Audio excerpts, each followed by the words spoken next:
இவர்களுக்கு தெரிந்திருக்குமோ பணக்கார பயிரிலிருந்து உற்பத்தியாகும் ஒரு எளிய ஆடையே இந்த பருத்தி சேலையை எங்கள் தோழி அணியப் போகிறாள் என்று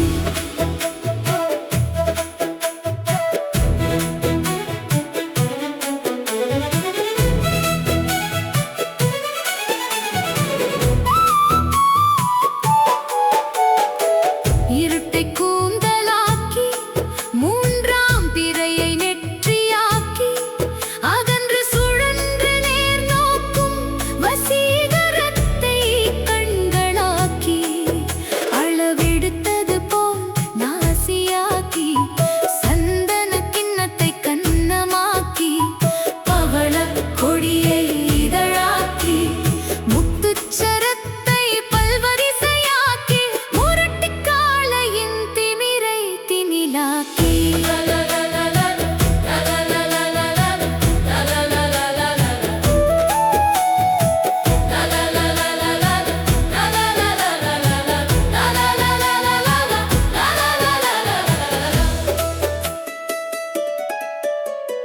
இல்லாததை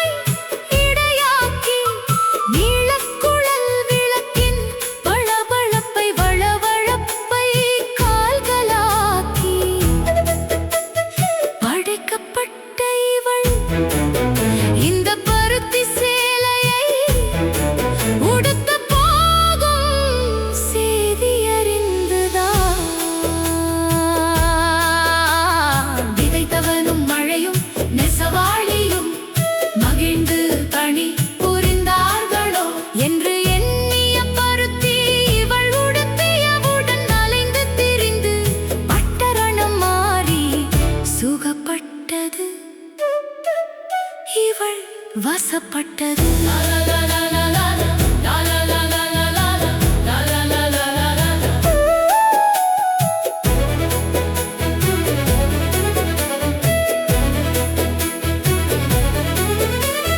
பருத்தி சேலையில் இவளை பார்த்த பட்டுப் பூச்சியோ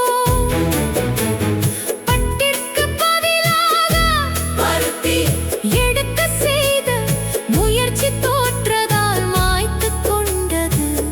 பரிதாபம்.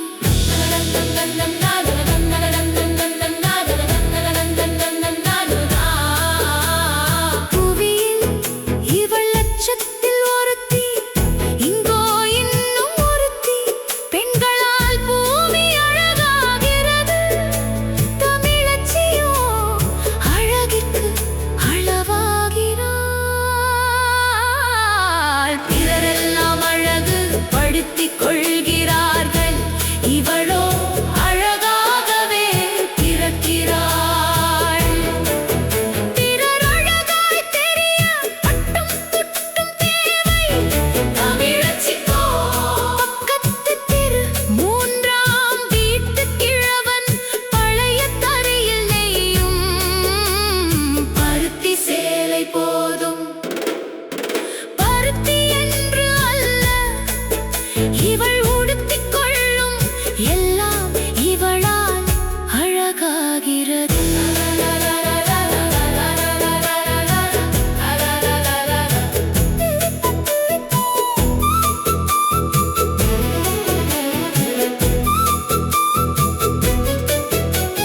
பெண் எப்பொழுது முழுமையான பெண்ணாகிறாள்